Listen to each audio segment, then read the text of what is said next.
and lower the fighting ability of the immune system, of the cellular immune system, towards all microbes.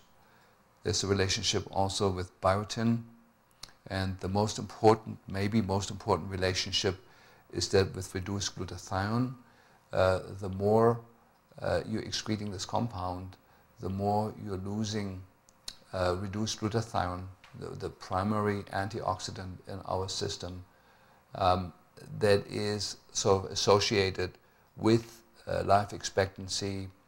The more glutathione you have, the longer you live, the less the cause of all types of death in a population. And so glutathione is today really like the holy grail in our medicine, and having found a reason why Lyme patients have low glutathione, and a simple fixable reason, is a fantastic advance in our field. Well, there's a simple urine test that I mentioned. It costs a little over $50, and it's called the KPU urine test. It's still the old term that's used for that. And we like to do this as a 24-hour urine collection. We're adding 1,000 milligrams of ascorbic acid to the collection container that preserves this compound in the urine. And we wrap the urine container that we use with aluminum foil, because the compound is also light sensitive and may disappear when the collection is contaminated with sunlight or daylight. So this is just a little clinical tip for this. It takes usually about 3 weeks to get the results back. When the levels are elevated, and depending on how much they are elevated, we then proceed to treat this condition. But there is a certain structure that sort of evolved in looking at the different issues that are important here. One is, I realized that probably the most important human issue is the issue of autonomy. That every one of us needs to learn how to be our own healer, how to find happiness, find our own walk in life that is just the right one for us, find our own destiny, which I do truly believe is predetermined. And no therapist can help us finding ours. They can tell us how they found theirs, but they can't really guide us towards ours, because it has to be a very individual path.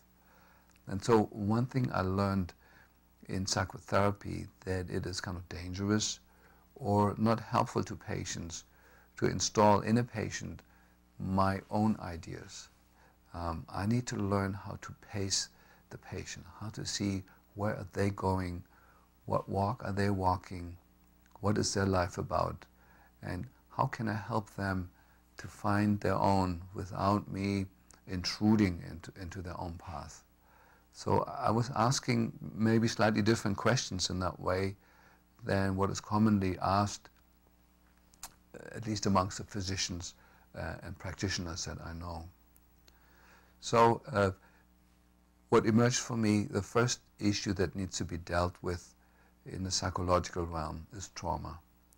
That all of us have a trauma history, starting with the moment of conception, the intrauterine time, our birth, the first couple of years in life, which certainly are more significant than anything else that ever happens later in life, but also the grown-up years.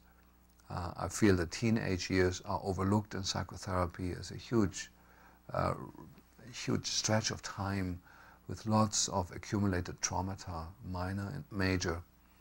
And every trauma leaves a distortion behind in the way we're thinking, the way we're perceiving the world, our attitudes, our beliefs that form around that.